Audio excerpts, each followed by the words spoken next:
Welcome. Mon Dieu, c'est trop chaud.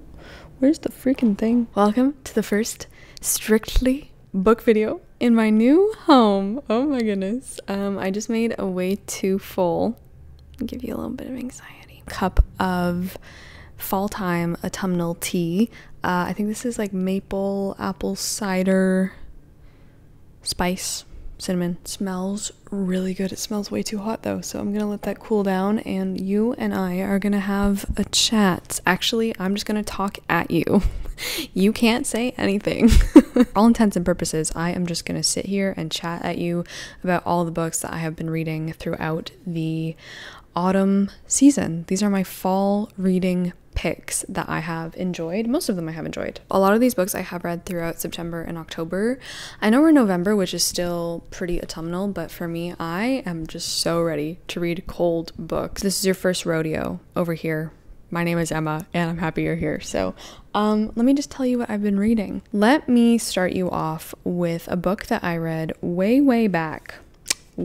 This one was actually a gift from a wonderful subscriber, so thank you so flippin' much. I am looking into maybe getting a PO box here because I've been getting a lot of requests. The book is Every Blade of Grass by Thomas Wharton. You know how I feel about Thomas Wharton? I love Icefields. Icefields is one of my favorite books of all time. If you have not read that book, please check it out. But Every Blade of Grass is really different.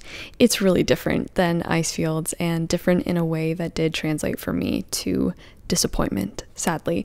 I still gave this like a pretty solid 3-star, but first of all, the cover is hideous. This looks like a devotional. Very exciting is that this one is signed. I was very surprised to learn that Every Blade of Grass was actually released after Icefields, because to me this book does not stack up in talent or just anything to Icefields at all. So this novel takes place throughout the mid-70s, and what really intrigued me is that it starts in Iceland and it starts at a hotel. So I was like, okay. Actually, what it is a novel of letters between two people who really connect on this trip to Iceland. They're both there separately. They meet for different reasons. She is a journalist. She's married. She has a child. He is a bachelor living in Vancouver. She's from New York. He is a professor of ecology, I believe, and he's very much like very into environmentalism, especially during an age when climate change was just totally not being listened to or believed. And this is all pre-internet, so they start to write each other letters back and forth because they just really connect. They're really into strange little facts about the planet that we live on, about life, about animals, about different habitats and trees and wonders of the world. And so it's just really special. Like, they have found kindred souls in each other. And so the whole book is literally just their letters back and forth. It follows them on their ups and downs throughout their lives, like different events happening in their lives, in their personal lives, in their work lives, and they just kind of keep each other updated, even if they just send each other a letter like once a year, or even if they miss a couple years, they can always just kind of get back in touch. Ultimately just about connection and how we are connected to all things, everything we touch. Everything has a little thread, an invisible thread going through it from one thing to another. Definitely butterfly effect. No matter how small you think your touch may be, but you really affect things and you affect people, and more than that, you affect the environment. The blade of grass makes up a field, right? So this novel is very environmental. This is definitely a piece of ecological lit. In terms of the story, for me, I wrote that I think it tried a bit too hard to be like stirring and tragic, because I mean, tragic things do befall our protagonist. It's life, you can't get away from that, and it does deal with like very human elements of just day-to-day life and the little and big tragedies that we go through. But the emotion that was supposed to be there, because it's about this connection that spans so much distance, it just wasn't there for me. I didn't feel like I really cared about their connection, actually, which is sad because this book is ultimately all about the importance of like getting together. I think what also doesn't work for me is that in a book of letters where you just have people pen paling back and forth, I start to really miss the storyteller, especially the storyteller that was present in Icefields, which is narrated from the third person perspective, but in a book of letters is just saying, "Dear Martha, dear James, dear Martha, dear James," and you don't really get that storyteller. Book of letters between two people like this, it feels so much more like reality. And when I'm reading a piece of fiction, I honestly don't mind being reminded that it's not real, that it is fiction. I like having a storyteller, even if it is in the first person perspective, who makes things a little bit more beautiful in language, for example, than everyday life. I think because Icefields is such a momentous book to me, is one of my favorite books of all time. It's so beautiful in my opinion, and every blade of grass just did not live up to the hype of that mountainous, wondrous, magical book. So sadly I gave this 3 stars, but I would recommend this to people who are really into ecological lit, who like epistolary novels. If you like collecting little facts about the environment or about different animals, like I really like that, because this book is so funny with its different like facts about, I don't know, what let me tell you one, because in every letter they would share with each other a little known fact, which was just really cute. One more little known fact about owls: the feathers around their eyes act like little satellite dishes. They deflect sound waves to the owl's ear canals. Next, I listened to an audiobook that I really enjoyed actually, and that is Stronger, Faster, and More Beautiful by Arwen Ellis Dayton, I think. Really interesting. Really enjoyed this. This kept me gripped. This kept me hooked. If you're looking for an audiobook to get you through day-to-day tasks, to get you through your chores, if you can listen to an audiobook at your job. This is young adult sci-fi, and oh, I love this, dude. I love this. I feel like this is especially topical. I went shopping over the weekend and I saw with my own eyes for the first time the Tesla bot, or whatever it's called. I don't know the proper name for it. And I was just like, oh. A lot of thoughts, a lot of feelings, a lot of emotions, and it kind of reminded me of when I listened to Stronger, Faster, and More Beautiful, because this is a collection, but I do hesitate to like really traditionally call it a collection of short stories, because they're all set in the same world, which is our world, just far, not actually too far into the future, and they all do have common threads running through them, and sometimes common characters as well. So it's not strictly separate short stories, which I really enjoy the aspect of the common threads and the common storytelling elements. This is all about body modification, the progress, the advancements of science, specifically related to tweaking the human form, the human frame, the human mind. How far can we push ourselves, and what does it mean, and how can we still call ourselves human, or do we still call ourselves human when we're so different from like a biological standpoint to what we started out as, if that makes sense. We have married ourselves to technology in various different ways, and you see these ways progress throughout Stronger, Faster, and More Beautiful, because it starts about like definitely less than 100 years in the future from now, but then it pushes this date and this time and the scientific progress all the way throughout like many more hundreds of years into the future of humanity, and just pushes the boundary of what is the human and what are we doing to the human. That being said, these stories are so like viscerally human, especially in the way that they relate to the young adult and what they're going through, because so many of these stories are either set, like the first one for example is set in high school, and they do deal with so many topics that are so just like you just feel them in your bones. It's about going through puberty, or like getting bullied, navigating like new relationships, new responsibilities. It's all about the challenge that is growing up as a teenager. Just to like give you a little taste and introduce you to the first short story, it's about this girl who's been in an accident, and she has had her body modified so that she can survive and so that she can still live. But the question then becomes like, oh, how much of you is really real? And all of these rumors start to circulate around her and around her sexual life in high school, and it's so it's just so sad, and so many of them relate so much to like just what everyday people are going through. And I was so impressed with this book. Honestly, I really liked it. Another common theme throughout the stories is religion, and how religion has become intertwined in this new tech AI world. So a lot of this isn't about, you know, like strictly artificial intelligence. It's about how artificial and superficial can we make the human, or is it, you know? And where the story ends up, where the final story ends up, is just, it's so interesting. And I think she really hit the nail on the head about a lot of questions that are being raised, and it was just so topical and very interesting, and more than that, really pulled on the heartstrings of the human heart. Not just gonna go upload your soul to the cloud. hopefully. I like this. This is one I've been meaning to get to for a long time, so really happy I did, and I love the audiobook narrator as well. Full cast, I think, so you should give this a go. Next we have a huge ass book. Yeah, it's cuffing season. All the girls be needing a big boy. 1Q84. Literally just gonna say like couple things about this because I have been vlogging with this. Carolyn and I had our discussion video about 1Q84. I've been a Murakami fan for a long while now, and sadly this is my least favorite of his that I've read so far. This was a long journey. I was just confused. And I'm usually befuddled, bewildered, bedazzled when I'm reading Murakami, but it's usually in a bit more of like a vibey, fun kind of way. 1Q84, I was just befuddled in like a vaguely uncomfortable. This is about a parallel world, like maybe about this girl named Almame who stumbles into this parallel 1984, hence why the book is called Q-teen 84 or 1Q84, whatever you prefer. It's also about this boy that she has been kind of just in love with in her heart since they were 10, named Tango. However, they are now in their 30s. They've never talked to each other before, and they're both kind of yearning for each other. They both get swept in to Q-teen 84. I'm really actually confused about what this noise is. Oh, it's the leaf sucker. It's actually the leaf sucker. That's what we're hearing. Are you taking them?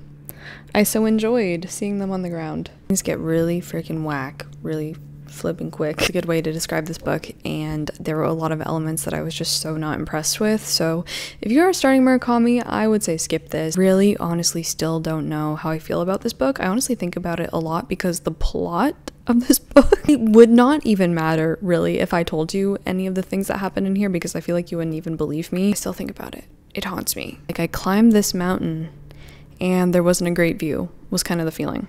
And it was a big mountain. Full of tits. Next up, we have something completely different. I read The Spell Shop by Sarah Beth Durst. If you're looking for something autumnal and cozy, if you're looking for coziness, The Spell Shop is for you. This cover is so cute. What made me pick this one up is the fact that there is a little orange cat on the cover with wings. And I was like, oh my god, I've never read a book with flying cats, and lo and behold, there were cats that flew in The Spell Shop. So this is cozy fantasy romance, a little bit lighter on the romance though. This follows Keela, who is a librarian in kind of the big metropolitan area in this fantasy world. However, the book opens with a fire in the library where she has worked for a number of years, and so she escapes with a bunch of spell books because her job has kind of been guarding, looking over, protecting the library's spell books. She escapes by technically stealing a bunch of these spell books, hitching a ride on a boat that I'm pretty sure she steals along with her plant familiar, who is a spider plant named Kaz. And so they leave together and they go back to the island where Keela was born and where she grew up, which is this small kind of like fishing village vibes town where honestly I would like to live. The dishwasher has things to say. Book reviews brought to you by my dishwasher. The small town aspect of this book was so charming, and you follow her like making her new life there, also trying to keep it under wraps, like the fact that she has stolen these spell books. So she's on the island, she's very shy, she's very introverted, she's trying to strike up a new life there, strike up conversations with people, but there's also people who don't want her there and are very hostile to her because she's like a mainlander, she's from the city, she's like a city person, and they don't like city people there, and there is a little bit of drama. Here's the thing, the Spell Shop was not as cute as I wanted it to be. Like, yes, we got a lot of Keela moving into a new home, setting it up, cooking jam, because eventually she opens a jam shop. That's kind of gonna be like her cover for having these spell books, and doing a little bit of magic on the side is a jam shop. See a local jam shop open up out of nowhere. They might be hiding something in the jelly. And I think honestly that is a lot of the danger that comes with the cozy fantasy genre, is that when it is so low stakes and when it's just trying to be like cozy everyday routine, I think if you're not a talented enough author, hold my attention with the quotidian and with the everyday, especially when there's no like drama in the sense of like things happening, which is the true Greek definition of drama, then cozy fantasy can get boring really fast. It takes a very particular touch for me in cozy fantasy to set up a routine and to set up a life that I want to follow and that I want to read about. In the spell shop, I just felt like there was a bit of a lack of balance between Keela's everyday life and then random dramatic happenings that would occur, which honestly got a bit annoying and repetitive. A book for me that does it really well, that was not trying to be cozy fantasy, and I think that's a little bit of the ingredient, is the Blood Spell. It's a Cinderella retelling. That one worked for me so good. I also didn't really feel like I really knew Keela, understood her, or rooted for her very hard. And the other thing that kept me from enjoying this book as much as I wanted to was the romance. So there is a romance between Keela and her neighbor. He's like a seahorse herder. He lives next door and they develop a romance, but like I'm just like, you guys are boring. The book also is very ecological in nature and takes a very cool, like fantastical lens on climate change, because a lot of the magic that is being done in cities, and part of the reason why it is technically illegal for Keela to have the spell books, is that magic is only reserved for the elite wizards and witches in metropolitan areas. Loved the environmentalism in the cozy fantasy, honestly. I think it was really cool and I was really happy to see that. Overall, it was a little bit of a letdown, although it did have flying cats, so honestly that added a lot for me. If you want to follow one girl opening her jam shop in this snoozy little town, that is the spell shop. And we have a 4-star that I flippin' loved, and I kind of want to reread it now that I'm back in ballet class. And that is A Company of Swans by Eva Ibbotson. This was so good, guys. This was so good. I have been waiting to read this book since 2012. What did I write? I wrote that I'm obsessed with this. This is very light academia vibes because it opens in Cambridge. It opens in Cambridge in 1912, and we followed this young, I think she's 17-year-old girl named Harriet, who lives under very, very strict parentage. She actually only lives with her father and her aunt because her mother has died, and they just really neglect her, while also simultaneously making sure that she has like no fun whatsoever, does nothing that would bring disgrace or any kind of talk at all to the family name. She's not allowed to go to school. She's not allowed to like basically do anything except go to ballet class, because this is seen as like acceptable for her from her father's point of view. But one day when her ballet teacher brings in this man who is like a scout for this new upcoming ballet troupe, ballet company, he is like, Harriet, you're the one I want to come and join our dance group. The problem is that this group is touring to none other than the Amazon. They are going to the Amazon. They're going deep into the jungle in Brazil, and they are going to this city, which I had actually never heard about until I read this book, and which I'm now kind of like, I want to go to there, called Manaus. And I really want to go to there. It's home to the National Institute of Amazonian Research, being the most important center for scientific studies in the Amazon region and for international sustainability issues. It was known at the beginning of the century as Heart of the Amazon and City of the Forest. It's on literally the Wikipedia page, but learning about it in here, I was like, oh my gosh, this is so cool, especially in the early 1900s. So Harriet, eventually, for lack of, a big, long, drawn-out story, she does join the dance group. She runs away from her family and she sets sail for Brazil. It's so good.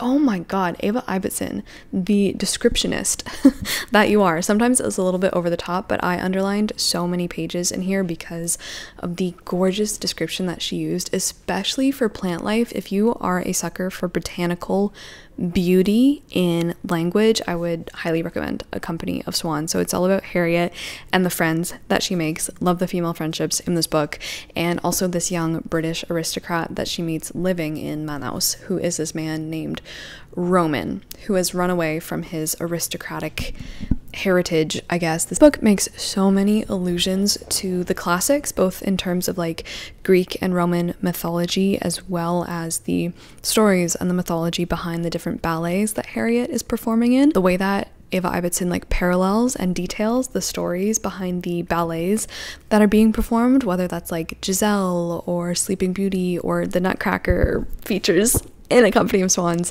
and then what is going on in Harriet's own life, because there's this huge struggle obviously from like the part of her family trying to get her back and being like, she is a ruined woman, she is ruining everything, she is like leading to the downfall of our name. And I'm like, guys, just let her go live her best life in the jungle. I loved Harriet so much. I just really enjoyed her. She's not one of those like gentle characters that are just like so meek and accepting of everything that goes on around her. She like actually wants to make a difference, and like she's kind just for the sake of being kind. I want to read like everything that Ava Ibbotson has written now, because she's quite famous for her historical, I guess technically, young adult adventures, and this was just so good. Roman made his way between banks of glossy-leaved gardenias, through a trellised arcade of jasmine and passion flowers, towards the orchard, where he grew mangoes and plantains and avocados to feed his workers.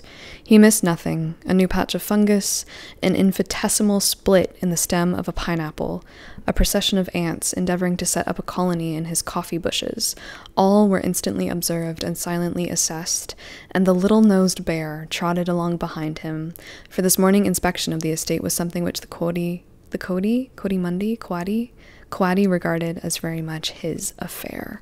It's just like so magical. There's also a lot of allusions to the myth of Persephone and Hades in here as well, and again, there's a little bit of romance. So 4 stars. Really like this. Bon voyage. Next is another one that I can just recommend to you shortly, because I've talked about this a lot in a vlog recently. The Lady's Paradise. The Lady's Paradise by Emile Zola. Why was this so good as well?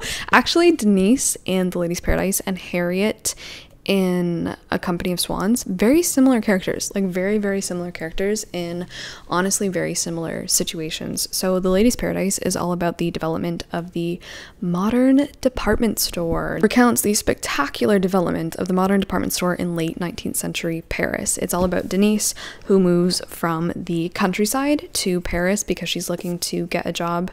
She is now an orphan along with her 2 brothers. She's the eldest. She's like, I need to take care of my 2 brothers, and so she gets a job at the Lady's Paradise. Ultimately, I miss French lit. I miss French lit from this period. I don't think a lot of people are gonna love this. This is uber heavy on the description, both of like, think pages upon pages describing the way that a pair of gloves looks, the way that a shop window is set up in the department store, detailing the day-to-day lives of the shop assistants. Other pages describe the whole architecture of the department store. We get a lot of first-hand knowledge of the business methods. I love that so much. Like, that is the info that I want. That is the info that I need. And on top of that, it's just absolutely gorgeous descriptions of clothing and shopping and a world that I don't really want to be a part of in my physical reality, but that reading about it I am so there for and so interested in. Like, Zola really gives us answers to so many questions that I feel like as a modern reader I want to know, and that I just have no idea about. Like, what is the life of a girl like Denise like in Paris in these years working at a department store? What are her freedoms like? What can she do? What does she eat? What does she wear? This book answers all of it. So more than that, it's about Denise and her relationship, which honestly doesn't take up a huge portion of the book, between her and the owner of the shop, who is this much older, I don't know how much older he is actually, but definitely older man named Murray. The whole book really details the exploitation of women that Murray tries to enact, both in his like financial materialistic life as owner of the shop. Like, his whole goal is to essentially seduce women to buy his goods, but then also in his own private life, which honestly is not very private, he is a ruthless womanizer and he kind of just wants to sleep with everyone. But Denise kind of challenges this in honestly a very stereotypical fashion. So but really liked it. Like, really liked it. I cannot wait to read more Zola. This was amazing. And honestly, like, again, so topical. So topical, because it talks about advertisement techniques, the way that companies will get you to buy something or will lure you in.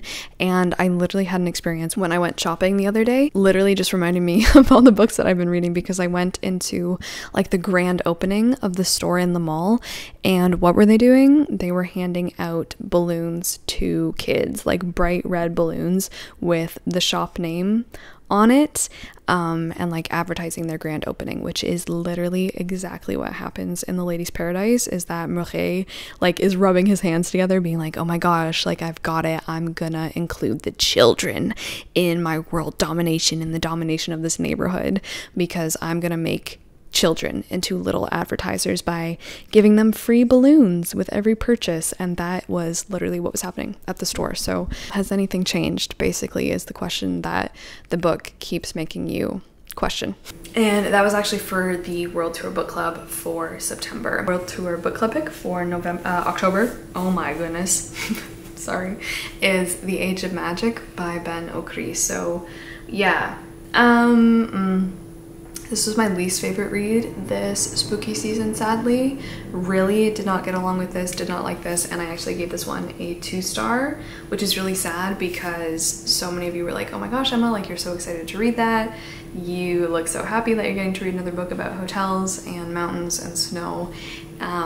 Because if you don't know, like that's where I want to be. The thing, like me telling you the plot really doesn't matter because this is a very plotless book. Honestly, overwrought in my opinion. It really feels like it's trying too hard. This book just goes into so many forays of the characters like getting lost in little dream worlds, because initially we are following a group of filmmakers who are trying to make a documentary about the idea or concept of Arcadia, this kind of lost paradise of happiness that we have fallen from. But very quickly it just becomes like ruminations and conversations between a couple of the filmmakers, and all of it is just very pretentious because like it just really feels like they're not saying anything. I got honestly nothing out of this book, sadly. I just felt like the conversations in this book were just puffed up with air. The whole book was just a big question mark to me. So if you've read The Age of Magic and like you enjoyed it and you got something out of it, let me know, because I would really like to know. I would really like to know someone's opinions who love this, because a lot of the book club also seem to have the same qualms with it that I did. So that is that one. Really upset about this. This was a really big disappointment. Then we have another audiobook that I listened to, which is One Dark Window by Rachel Gillig. I know this has gotten pretty popular. This like kept me hooked and kept me listening, but at the same time it really felt like something I had read before, if that makes any sense. Like it just felt like something I had read before, but like in a different font or something. This is about this world called Blunder, where everything is very dark and gloomy. This is very dark gothic fantasy, and the world is enshrouded by this mist where people don't really go into. There are also cards in this world, so it is like a card-based fantasy. The cards are called Providence cards, and they do different things. I don't want to give too much away or like tell you too much, because I went into this pretty blind, just going for kind of like the atmosphere and the dark vibes, which are definitely there, because we follow this girl who has gotten sick, and in this world when you catch this certain sickness, the plague, you are probably gonna die, and if you don't die you're probably gonna get executed, because people who do survive the sickness usually wind up having some kind of magical power, and that's not okay. Our girl, for some reason or another, has wound up with this nightmare demonic creature in her head that is becoming more and more entwined with her. I didn't know this had romance in it, but the romance was romancing. Good cast of characters, very sizable cast of characters. A little bit better pacing, I think, could have helped this one out, or the plotting just being a little bit switched around, because One Dark Window did at times feel a little bit repetitive, or like scenes were repeating themselves. It's definitely a slower paced fantasy. Again, very dark, very grimy, very believable characters. I felt like I really enjoyed them, and I will keep reading the series because I don't know if this is a duology or is it a trilogy. I think it might just be a duology. I will say that it took me a little bit to get into the swing of the world because card-based fantasy is just not something I'm really like totally into or can totally buy into. It's just a concept that I have a little bit of trouble imagining or keeping track of because honestly there are a lot of different kinds of cards and quite a storied, layered lore to this world. So yeah, but overall I liked it. I thought the writing was pretty strong, if not like just a little bit repetitive and a little bit dry at times, but that being said, I gave it a pretty generous 4-star. We have The Tragedy of Halloween. Okay, fine. Okay, and then we have a little bit of a tragedy because I did film and read for a 24-hour readathon, but about half of the footage got corrupted, so that is upsetting. I'm going to tell you what I read really briefly, but I do have some usable footage that I'm probably just going to incorporate in a vlog. The first book that I read for the 24-hour readathon was The Sister Who Ate Her Brothers and Other Gruesome Tales by Jen Campbell and illustrated by Adam D'Souza. This is a short story collection of very gruesome fairy tales from all over the world. So Jen Campbell who's actually a booktuber, compiled a bunch of tales from around the world. So they'll tell you like what country they're from, and then she has really beautifully rewritten the fairy tales into one whole compendium, and the illustrations are just gorgeous. I just love the foiling. I love it so much, and this was just fun, especially because I'm like doing my around the world challenge and I always love reading different stories and myths and I guess fairy tales in this case from around the world. So highly recommend, really like this. And then the next one I read for the 24 hours was actually Coraline. This was a reread for me, but I hadn't picked this up in a number of years. I watched the film because I love watching Coraline every spooky season, and the book was actually a disappointment to me. I don't know if it was just because I read it after watching the movie, like kind of right after watching the movie, but it did not stack up to the film in any way, shape, or form. Neil Gaiman is an author that I do not like, and I've always said that I only like Coraline and the Graveyard Book, but now after reading Coraline, like the book was still fairly decent, but in comparison to the film was so much better for me. So this is about a girl who moves into this new house in Oregon, or at least like the film bases it in Oregon, but the house has this little door which connects it to this other parallel world where spooky things dwell, if you have not read Coraline. But I would say if you're trying to decide between reading the book or watching the film, just watch the film. The film is so good, so much better paced, plotted, and it just makes a lot more sense than the book. I just feel like the film takes everything that like Neil Gaiman tried to do in here, and the film just really elevates it to a whole other level. So surprisingly disappointed. The last two that I read for the 24-hour readathon was The Witches by Roald Dahl. This was my second Roald Dahl. I had only read Matilda before. Honestly, the greatest thing in this book was the relationship between the young boy and his grandmother in here. Yeah, this is about a young boy who is living with his grandmother in Norway. They eventually move back to England, and it's all about the grandmother telling her grandson about the witches who inhabit the world, but who are like more prevalent in Norway, and ultimately it ends up being about the boy's experience with witches in England. I think Dahl is a very talented writer, and like just in Matilda too, and I'm assuming in like Fantastic Mr. Fox, because I watched that film for the first time this Halloween season 2, the relationship between like one pivotal, very stand-up adult in a young person's life, that it's just so beautiful to see. Like think Matilda and Miss Honey. Eventually in the Fox film you have like the young son and like his dad, Mr. Fox, and their reconciliation, and in The Witches it was the grandmother and the young boy. Just so beautiful to see. That being said, I was like listening to The Witches, the audiobook narrator, that was a big plus. She poured her heart and soul into making this a production. Like she is so good, and I was so disappointed to see that on Libby this was the only mention of her narrating something was The Witches.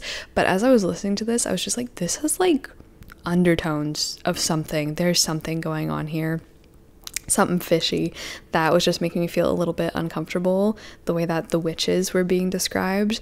And I was like, I really hope this isn't like a Dr. Seuss kind of situation.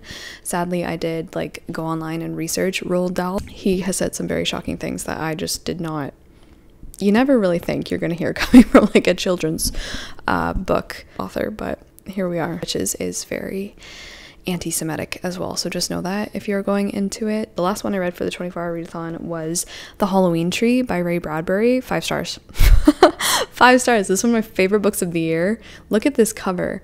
The Halloween Tree was fantastic. Like, this was pure poetry. This was so important. This was so unique. I said that this was so educational. This was a book that I needed as a child. This is about a group of boys who go trick-or-treating for Halloween, but they realize that they're missing like the best of them, who is this young boy named Pipkin. And they're like, where's Pipkin? Like, Pipkin is just pure sunlight. He's pure boyhood. He's just this beautiful, pure soul. And they realize that maybe he's actually really sick. And it's one of those, again, children's books that really tug on your heartstrings because of the nature of tragedy in them. But this book gets so fantastical because they meet this man named Mr. Moundshroud in like a haunted house, and he takes them on an adventure on Halloween night to educate them not only about like the origins and the different things that we celebrate on Halloween, but also hopefully to go after Pipkin and like see what's happened to him. Ray Bradbury, oh my god, it was so unique. I haven't read Fahrenheit 451, but now I'm like dying to, because this was everything that I didn't know that I needed. Like, I underlined something on almost every single page. The way that he writes was just so terribly wondrous, and I just loved The Halloween Tree. I really needed this. I think I would have benefited a lot from this as a child, because it takes you through so many different religions and cultures and why they celebrate Halloween, and like different religions that lead into other religions and different cultures that lead into other cultures, and the same mythos that gets recycled year after year, century after century, human experience after human experience. It was so beautiful. Such a beautiful book, and so important, and one to really take comfort in now that the days are long. Or no, the days are not long. Now that the nights are long, now that the days are dark, now that the sun is going down, now that the sun is being killed earlier than usual, and just honestly a book to take a ton of comfort in this season, if it is coming into winter for you. So that is The Halloween Tree, and that is the last book that I have to talk to you about. So I'm just about to finish up the Vampire Lestat, and I have a lot to say about that, but I'm not technically finished it yet, so I'm gonna leave you here. I'm getting the message from my memory card that I've spoken for too long, so I hope you enjoyed this autumnal wrap-up.